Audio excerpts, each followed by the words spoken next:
నమస్తే welcome to మనం TV నేను వలి ప్రస్తుతం నాతో పాటు స్టూడియోలో ఉన్నారు ప్రముఖ రాజకీయ విశ్లేషకులు డివి శ్రీనివాస్ గారు వారితో మాట్లాడదాం సార్ నమస్కారం నమస్తే సార్ ఇంకా 2 రోజుల సమయం మాత్రమే ఉంది పోలింగ్కి ఈ 2 రోజుల్లో ఏం జరిగే అవకాశం కనిపిస్తుంది ఎలాగైనా గెలిచి తీరాలి భయపెట్టో బామాలో ఓట్లు తమకు అనుకూలంగా వేయించుకోవాలని చెప్పి పార్టీలన్నీ చూస్తున్నటువంటి పరిస్థితి కనిపిస్తుంది ఈ 2 రోజులు ఏం జరిగే ఛాన్స్ ఉంది సార్ ఆంధ్రప్రదేశ్ రాజకీయాలపైన ఆంధ్రప్రదేశ్లో రేపటి ఎన్నికలపైన ఒక్క 2 తెలుగు రాష్ట్రాల దృష్టే కాదు దేశ విదేశాల్లో ఉన్న తెలుగు వాళ్ళు దేశ ప్రజలందరి దృష్టి ఉందన్నమాట. ఎందుకంటే ఇక్కడ ఎన్నిక అంటే యుద్ధం. ఇక్కడ నాయకులు కూడా చేస్తున్న ప్రసంగాలు కూడా మనం చూసాం. ఏది కురుక్షేత్రం అంటాడు ఒక ఆయన, పద్మవ్యూహం అంటాడు ఇంకొక ఆయన నేనే అర్జునుడిని అంటాడు. ఇట్లాంటి పరిస్థితుల్లో ఇది యుద్ధ వాతావరణం నెలకొందనమాట. సరే ప్రలోభాలు కూడా విపరీతంగా ఇప్పుడు ఈ 3 రోజుల్లో మనం చూసాం. మద్యం ఏరులై పారిస్తున్నారు. గోవా మద్యం ఎక్కడ చూసినా అదే దొరుకుతోంది. ఓటుకు 3,000 అంటున్నారు, 5,000 అంటున్నారు. నెక్స్ట్ కూపన్లు ఎక్కడ చూసినా కూపన్లు అనమాట. కూపన్ తీసుకెళ్ళి ఎక్కడ ఇవ్వాలి అంతే కదా, కూపన్ తీసుకెళ్తే డబ్బులు ఇస్తారనమాట. పోస్టల్ బ్యాలెట్లో కూడా ఎలా బేరాలు సారాలు సాగాయో మనం చూసాం. ఏది ఓటేసి ఫోటో తీసి కనుక వాట్సాప్లో పెడితే వెంటనే అకౌంట్లో పడిపోవటం. దానిపైన ఈసీ కూడా సీరియస్ అయ్యారు. ఉద్యోగుల అకౌంట్స్ కూడా నేను తనిఖీ చేస్తానని కూడా అన్నాడు. జీపేలో ఏమైనా పడ్డా కూడా. ఒకవైపు ఈసీ ఎంత స్ట్రిక్ట్గా చూసినా వీళ్ళ యొక్క గజకర్ణ గోకర్ణ విద్యలు మామూలే అనమాట. అటు ప్రలోభాలు, ఇటు వేధింపులు, దాడులు, దౌర్జన్యాలు కూడా పెరిగిపోయిన స్థితిలో ఈ 3 రోజులు క్రూషియల్. ముఖేష్ కుమార్ మీనా కూడా అదే అన్నారు. ఈ 3 రోజులు చాలా జాగ్రత్తగా ఉండాలి అధికార యంత్రాంగం అంటూ. మరి రేపు ఈ 2 రోజుల్లో ఏం జరుగుద్దో చూడాలి. సార్ ఇంకొకటి సార్, పోలింగ్ సమయం చాలా దగ్గరగా ఉన్నటువంటి ఈ ప్రస్తుత పరిస్థితుల్లో యాజ్ ఎ సీనియర్ జర్నలిస్ట్ పొలిటికల్గా మీరు చాలా దగ్గరగా చూస్తూ ఉంటారు అన్ని పార్టీలని. మీకేమనిపిస్తుంది? పబ్లిక్ మూడు ఎటువైపు ఉందని మీకు అనిపిస్తుంది? డిసైడెడ్. ప్రజల నాడి ఇప్పటికే తెలిసిపోయిన పరిస్థితుల్లో ఇప్పుడు కొత్తగా మారే ప్రజాభిప్రాయం ఏమీ లేదు. జగన్మోహన్ రెడ్డి 5 ఏళ్ల పరిపాలన, చంద్రబాబు 5 ఏళ్ల పరిపాలన, ఆంధ్రప్రదేశ్ అభివృద్ధి అప్పుడు ఎలా ఉంది ఇప్పుడు ఎలా ఉంది, ప్రజలు బేరీజ్ వేసుకుని ఓటు ఎటు వేయాలో ఇప్పటికే డిసైడ్ అయిపోయారు. ఎందుకంటే ఇంకా ఈ 2-3 రోజుల్లో జరిగే అద్భుతాలేమీ లేవు. ఒకవేళ డబ్బులు ఇచ్చి కొనుగోలు చేసినా, ప్రలోభాలు పెట్టినా, కుక్కర్లు ఇచ్చినా, ఫ్లాస్కులు ఇచ్చినా అదంతా తీసుకుంటారు. వాళ్ళు వేయాల్సిన వాళ్ళకి ఓటేస్తారు. వీళ్ళు 3,000 ఇస్తే వాళ్ళు 1,000 ఇస్తారు. కానీ 1,000 ఇచ్చారని వేయకుండా ఏమీ ఉండరు. ఒకవేళ 3,000 ఇచ్చారు కాబట్టి ప్రమాణం కూడా చేయించుకున్నారు, దేవుడి దగ్గర ప్రమాణం చేయించారు కాబట్టి కట్టుబడే అమాయకత్వం కూడా ఉంటుంది. అయితే సంక్షేమము అభివృద్ధి ఈ 2 కూడా మా ప్రభుత్వ హయాంలో జరిగాయని చెప్తున్నారు. చాలామంది ప్రతిపక్ష నాయకులు అధికార పార్టీ మీద జగన్మోహన్ రెడ్డి మీద చేసే విమర్శ కేవలం డబ్బులు పంచుకుంటూ పోయారు, సంక్షేమం మీద దృష్టి పెట్టారు, అభివృద్ధి చేయలేదు అని చెప్పేసి ఒక విమర్శ ఉంది. ఇదే ప్రశ్నని ఒక ఛానల్కి ఇచ్చిన ఇంటర్వ్యూలో దానికి సమాధానం చెప్పారు వైఎస్ జగన్మోహన్ రెడ్డి గారు. నేను అభివృద్ధి ఎందుకు చేయలేదు అనుకుంటున్నారు, నేను ఈ సీ పోర్ట్లు ప్రస్తుతం కడుతున్నాం, భోగాపురం లాంటి ఇంటర్నేషనల్ ఎయిర్పోర్ట్లు కడుతున్నాము. సో పారిశ్రామికవేత్తలు చంద్రబాబు గారి హయాంలో రాని వాళ్ళు కూడా మా ప్రభుత్వంలో వచ్చి పెట్టుబడులు పెట్టిన పరిస్థితి కనిపిస్తుంది. సో నాడు నేడుతో విద్యని ఏ విధంగా ముందుకు తీసుకుపోతున్నామో, స్కూల్ అభివృద్ధి చేస్తున్నాము, ఇంగ్లీష్ మీడియం తీసుకొచ్చాము.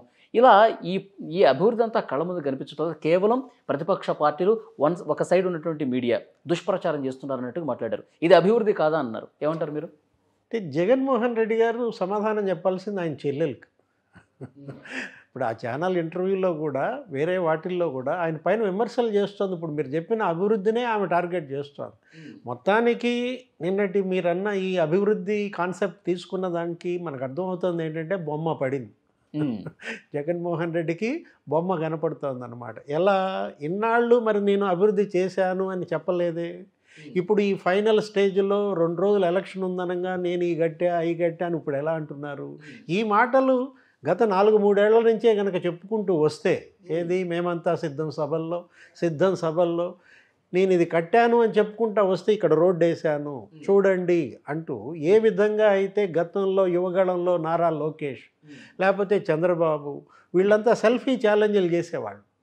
అప్పుడు ఆ సెల్ఫీ ఛాలెంజ్లకు వెంటనే ఈయన కనుక తిరగొట్టినట్టయితే, కౌంటర్ ఇచ్చేసినట్లయితే, మేము కియా తెచ్చాము నువ్వేం తెచ్చావు అని చెప్పి వాళ్ళు సెల్ఫీ ఛాలెంజ్లు చేశారు. అప్పుడే నేను ఇదిగో ఈ పరిశ్రమ తెచ్చాను అని ఈయన కూడా ఒక సెల్ఫీ ఛాలెంజ్ చేశాడు అనుకో, నీకు సరిపోయేది. ఏది అగ్ని అస్త్రం మీదకి వారుణాస్త్రం టప టప కొట్టుకునే 2 బాణాలు కింద పడిపోయాయి. ప్రజలకు వాస్తవాలు అంటే తెలిసే అంటారు. అదే కాదు, ఇప్పుడు నేను పెట్టుబడులు తెచ్చాను, నేను ఇన్ని పరిశ్రమలు తెచ్చాను అంటున్నారు కదా, అప్పుడు రాని పరిశ్రమలు కూడా ఇప్పుడు వచ్చాయంటున్నారు కదా, చెప్పండి ఎక్కడ ఏ పరిశ్రమలు మీరు తెచ్చారు అనేది ఆయన లిస్ట్ ఇవ్వాలా. ఆయన పరిశ్రమల శాఖ మెడికల్ కాలేజీలు ప్రతి జిల్లాకు మెడికల్ కాలేజీ కూడా వద్దా ముందు పరిశ్రమల సంగతి. వాళ్ళు చెబుతుంది ఏంటి, పరిశ్రమలు పోగొట్టిన పరిశ్రమల లిస్టు మొత్తం చదువుతున్నారు. ఏంటి వరుస పెట్టి Kia auxiliary industries, Franklin Templeton, Lulu, HSBC వరుస పెట్టి వాళ్ళు లిస్టు చదువుతున్నారు. ఇన్ని లక్షల కోట్ల రూపాయలైనటువంటి పెట్టుబడులు వెళ్ళిపోయాయి. అమర్ రాజాని తెలంగాణకి తరిమేశాడు, జాకీని తెలంగాణకి తరిమేశాడు, వాళ్ళు అన్ని పేర్లతో సహా చెప్తున్నప్పుడు జగన్మోహన్ రెడ్డి కానీ ఆయన పరిశ్రమల మంత్రి కానీ ఇప్పటి వరకు మేము తెచ్చిన పరిశ్రమలు ఇవి అని చెప్పుకున్న దాఖలాలు లేవు.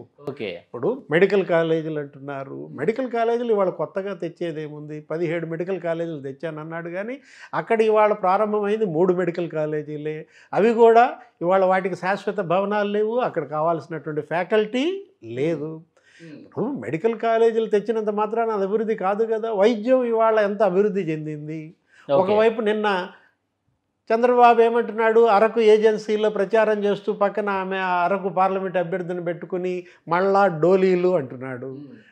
మీరు వైద్యం కోసం డోలీల్లో వెళ్లాల్సిన పరిస్థితి వచ్చింది, రోడ్లన్నీ గుంతలమయం అయిపోయాయి, కొండల్లో ఉన్నటువంటి గిరిజనుల్ని హాస్పిటల్ డోలీలు మోసుకెళ్ళేది గత కొన్ని దశాబ్దాలుగా ఉంది కదా సార్. అది అంటే నేను ఒక ద్విచక్ర అంబులెన్సులు తీసుకొచ్చాను, నేను నా హయాంలో ద్విచక్ర అంబులెన్సులు తీసుకొచ్చి ఎక్కడైతే రోడ్డు మార్గం లేని చోట ఆ ద్విచక్ర అంబులెన్సుల్లో మెయిన్ రోడ్డుకి తీసుకొచ్చి అక్కడి నుంచి 104, 108 మీద తీసుకువెళ్ళే పరిస్థితి తెచ్చినప్పుడు అప్పుడు వైద్యం గిరిజనులకు ఎలా అందింది, ఇప్పుడు వైద్యం గిరిజనులకు ఎలా అందింది అంటూ ఆయన ఏమంటున్నాడు, నేను ఇచ్చిన స్కీములన్నీ రద్దు చేశారు అని స్పష్టంగా రద్దు చేసిన స్కీముల గురించి చెప్తున్నారు. ఇప్పటిదాకా 130 సార్లు బటన్ నొక్కాను, బటన్లే గెలిపిస్తాయి అనుకున్నటువంటి జగన్మోహన్ రెడ్డి ఇప్పుడు కొత్తగా స్టీల్ ప్లాంట్ కడుతున్నాను, భోగాపురం ఎయిర్పోర్ట్లు కడుతున్నాను, లేకపోతే ఇంకో 3 పోర్ట్లు కడుతున్నాను. చెల్లి షర్మిలే అంటోంది కాకినాడ సీ పోర్టు అదానికి అమ్మేశాడు అంటోంది, కృష్ణపట్నం సీ పోర్టు బెదిరించి తరిమేశాడు అని అంటున్నారు. వీటికి సమాధానం చెప్పాలి కదా ఎవరు, జగన్మోహన్ రెడ్డి. కడప స్టీల్ ప్లాంట్ మరి నాన్న హయాంలో తీసుకొచ్చింది, ఇంతవరకు నువ్వు ఎందుకని శంకుస్థాపనల మీద శంకుస్థాపనలు చేస్తున్నావు, అక్కడ పనేదని అడుగుతాను. ఇప్పటికి ఎంతమంది కంపెనీలు మార్చావని ఎవరు నిలదీస్తున్నారు, షర్మిల నిలదీస్తుంది. అసలు ఇక్కడ ఉన్న Kadapa MP Avinash Reddy steel plant గురించి ఏ రోజన్నా పార్లమెంట్లో మాట్లాడా అని నిలదీస్తోంది. ఇవాళ జగన్మోహన్ రెడ్డికి ఏంటంటే చివర్లో అది అంటే ఫిషింగ్ హార్బర్స్ తీసుకొచ్చాము, తర్వాత ఇండస్ట్రియల్ కారిడార్స్ కడుతున్నాము. ఇప్పుడు వరకు మేము సంక్షేమం మీద ఎక్కువగా ప్రత్యేక దృష్టి ఎందుకు పెట్టామంటే పేదలు కడు పేదరికంతో ఉన్నవాళ్ళు చాలామంది ఉన్నారు, వాళ్ళు కొంత పైకి తీసుకురావాల్సిన అవసరం కనిపిస్తుంది. ఈ 5 ఏళ్ళు అది చేశాము, ఇక నెక్స్ట్ 5 ఏళ్ళు పూర్తిగా అభివృద్ధి మీదే మేము దృష్టి పెడతామని చెప్పేసి అంటూ ఉన్నారు. ఒక్క ఛాన్స్ అడిగాడు, కాళ్ళు గడ్డాలు పట్టుకున్నాడు, బుగ్గలు పట్టుకుని బతులాడాడు, ఇచ్చారు. ఇచ్చిన దాన్ని ఎంత నిలబెట్టుకున్నారు. ఇప్పుడు ఆయన ఏంటి వాయు వేగంతో అభివృద్ధి అన్నాడు. వాయు వేగంతో అభివృద్ధా, వాయు వేగంతో విధ్వంసమా? ఇతను చేసింది వాయు వేగంతో విధ్వంసం అని చెప్పి చంద్రబాబు తెలుగుదేశం బలంగా తీసుకువెళ్ళిపోతున్న పరిస్థితుల్లో కళ్ళ ముందు జగన్మోహన్ రెడ్డి సృష్టించిన విధ్వంసం ఉంది. ఓకే, ప్రజావేదిక విధ్వంసం నుంచి ప్రారంభమైనటువంటి విధ్వంసకాండ ప్రతి చోట అభివృద్ధిని ఏం చేశారు, ధ్వంసం చేశారు. పెట్టుబడులు తరిమేశారు. 25 లక్షల ఇళ్ళు కడతానన్నాడు, కట్టాడా? నిన్నగాక మొన్న రాజ్నాథ్ సింగ్ మోడీ ఏమంటున్నారు, మేము హౌసింగ్ ఫర్ ఆల్ స్కీమ్లో 22 లక్షల ఇళ్ళు ఇస్తే 2 లక్షల ఇళ్ళు కట్టలేదు అన్నారు. దానికి సమాధానం ఎవరు చెప్పాలి? ఓకే, ఇప్పుడు ఇళ్ళు గడితే పేదలకి సొంతిల్లు ఏర్పడితే జీవన ప్రమాణాలు పెరుగుతాయి, పొదుపు పెరుగుతుంది, అద్దె ఆదా అవుతుంది. అది కదా హౌసింగ్ ఫర్ ఆల్ యొక్క లక్ష్యం.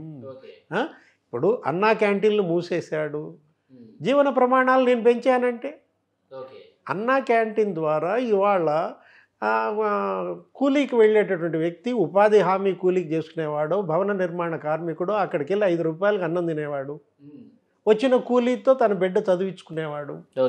అలాంటి అన్నా క్యాంటీన్లు మూసేసిన పరిస్థితుల్లో నేను జీవన ప్రమాణాలు పెంచానంటే నేను 130 సార్లు బటన్ నొక్కానంటారు. 130 సార్లు మీరు బటన్ నొక్కితే 130 స్కీములు ఆయన రద్దు చేశారని వాళ్ళు లిస్ట్ చదువుతున్నారు. ఇప్పుడు విదేశీ విద్య అనేది ఉంది, విదేశీ విద్య ద్వారా అంబేద్కర్ పేరు పెట్టారు, అంబేద్కర్ పేరు తీసేసి జగన్మోహన్ రెడ్డి పేరు పెట్టుకున్నారు. ఇవాళ జగనన్న భూ హక్కు చట్టం అని ఒకటి తీసుకొచ్చారు, అది కాస్త ఆయన మెడకు చుట్టుకుంది. ఏది అది జగనన్న ల్యాండ్ టైటిలింగ్ యాక్ట్ కాదు, అది ల్యాండ్ గ్రాబింగ్ యాక్ట్ అంటూ వరుస పెట్టి ఎక్కడెక్కడ భూములు ఏ విధంగా కబ్జాలు చేశారో, ఏ విధంగా భూములు ప్రభుత్వ భూములు వేలం వేసి అమ్మేశారో స్పష్టంగా లిస్ట్ ఇస్తున్నారు. ఒక్క విశాఖపట్నంలోనే 25,000 కోట్ల విలువైన భూములు అమ్మేశారు. ఓకే, ఎవరి ప్రభుత్వ భూములు. ఒక్క విశాఖపట్నంలోనే 40,000 కోట్ల విలువైన భూములు జగన్మోహన్ రెడ్డి ఆయన బినామీలు వాళ్ళందరూ ఆక్రమించుకున్నారని చెప్పి వరుస పెట్టి లిస్టు చదువుతున్నారు. దసపల్ల భూములు 1,500 కోట్లు, రేడియంట్ భూములు 1,000 కోట్లు, కూర్మన్నపాలెం భూములు 500 కోట్లు. ఇలా భూ కబ్జాలు కనపడుతున్న పరిస్థితుల్లో మళ్ళా నేను విశాఖపట్నంలో ప్రమాణ స్వీకారం చేస్తాననేసరికి జనం బెంబేలెత్తి. ఓకే, చేసిన అభివృద్ధి ఏమీ అసలు కనిపించట్లేదని చెప్పేసి అంటున్నారు. కానీ చాలామంది అంటే వైఎస్ఆర్ కాంగ్రెస్ పార్టీ నాయకులు చెప్పేది కూడా మేము చేసినటువంటి అభివృద్ధిని చూపించే వాళ్ళు ఎవరు లేకుండా పోయారు. ఒక సెక్షన్ ఎక్కువ చూపించేవాళ్ళు ఎందుకు లేరు? తెలంగాణ మాజీ మంత్రులు చాలా బాగా చూపించారు. కేసీఆర్, హరీష్ రావు, కేటీఆర్. మనం విన్నాం ఏమని, డబల్ రోడ్ వస్తే తెలంగాణ, సింగిల్ రోడ్ వస్తే ఆంధ్రప్రదేశ్. అదే జగన్మోహన్ రెడ్డి చేసిన అభివృద్ధి. వాయు వేగంతో ఆయన సింగిల్ రోడ్లు వేసారా, లేకపోతే రోడ్లన్నీ గుంతలమయమా? కేటీఆర్ ఏమన్నాడు, ఒక్కసారి ఇక్కడ ఉన్న తెలంగాణ ప్రజల్ని ఏపీ రోడ్ల మీద తిప్పి తీసుకొద్దాం, మాకు ఓట్లే ఓట్లు అన్నాడు. ఇవన్నీ జగన్మోహన్ రెడ్డి ముఖ్యమంత్రిగా, కేసీఆర్ ముఖ్యమంత్రిగా, హరీష్ రావు, కేటీఆర్ మంత్రులుగా అన్న మాటలు అన్నమాట. వాళ్ళిద్దరూ సన్నిహితులే కదా, వాళ్ళిద్దరూ ఒకళ్ళకొకళ్ళు ఇచ్చిపుచ్చుకునే వాళ్లే కదా. జగన్మోహన్ రెడ్డి పరిపాలనలో ఆంధ్రప్రదేశ్ ఎలా అధోగతి పాలైందో, పొరుగు రాష్ట్రం మంత్రులు అవహేళన చేసిన పరిస్థితుల్లో నేను వాయువేగంతో అభివృద్ధి చేశానంటే ఆ రోజు ఎందుకు చెప్పలేదు? వాళ్ళు చేసిన ఆ విమర్శలకు మీరు ఎందుకని ధీటుగా సమాధానం చెప్పలేకపోయారు? కేసీఆర్ ఏమన్నారు, గతంలో ఆంధ్రాలో ఎకరం అమ్మితే ఇక్కడ 10 ఎకరాలు వచ్చేదన్నాడు. అది తిరగబడింది ఇప్పుడు. అవును, తన పరిపాలనలో ఇప్పుడు తెలంగాణలో 1 ఎకరం అమ్ముకోండి, పోయి ఆంధ్రాలో 10 ఎకరాలు కొనుక్కోండి అన్నాడు. ఇదేనా జగన్మోహన్ రెడ్డి వాయువేగంతో చేసిన అభివృద్ధి? భూముల విలువలు ఎలా పతనమయ్యాయో 5 ఏళ్లలో కేసీఆర్ కామెంట్సే చెబుతున్నాయి. రోడ్లు ఎలా గుంతలమయమయ్యాయో ఆంధ్రప్రదేశ్లో హరీష్ రావు, కేటీఆర్ వ్యాఖ్యలే చెబుతున్నాయి. అక్కడ టీచర్లను కూడా లోనేస్తున్నారు అన్నాడు. అక్కడ ఉన్నది 2 గంటలు మాత్రమే కరెంట్ అన్నాడు. మేము 24 గంటలు కరెంట్ ఇస్తున్నాం అన్నాడు. ఆ రోజు జగన్మోహన్ రెడ్డి ఎందుకని తిప్పికొట్టలేకపోయారు? అదే రోజు కనుక జగన్మోహన్ రెడ్డి ప్రెస్ మీట్ పెట్టి 24 గంటలు తెలంగాణలో కాదు కరెంటు నేను ఇస్తున్నాను, 24 గంటలు కరెంట్ అని ఎందుకు అనలేకపోయారు? సో సంక్షేమం ఫుల్లు, అభివృద్ధి మాత్రం నిల్లు అని చెప్పి కొంతమంది చెప్తున్నారు. ఈ సంక్షేమం ఫుల్లు 130 సార్లు బట్టలు నొక్కారు, 2 లక్షల కోట్లకు పైగా వాళ్ళ ఖాతాల్లో జమ చేసిన పరిస్థితి. వాళ్ళందరూ ఓట్లు వేరంటారా? ఓట్లు వేస్తే వైఎస్ఆర్ కాంగ్రెస్ పార్టీ కొంత అనుకూలమైన పరిస్థితి రాదంటారా? ఇక్కడ సంక్షేమం ఫుల్లు, అభివృద్ధి నిల్లు అని కాదు, అసలు పాలన నిల్లు. ఇక్కడ పరిపాలన నిల్లు అయిపోయింది. నీకు ఆంధ్రప్రదేశ్ అస్తవ్యస్తం కావడానికి ప్రధాన కారణం ఏంటంటే గవర్నెన్స్. గుడ్ గవర్నెన్స్ అనేది కాస్త ఏమైపోయిందంటే జీరో గవర్నెన్స్ అయిపోయింది, మైనస్ గవర్నెన్స్ అయిపోయింది.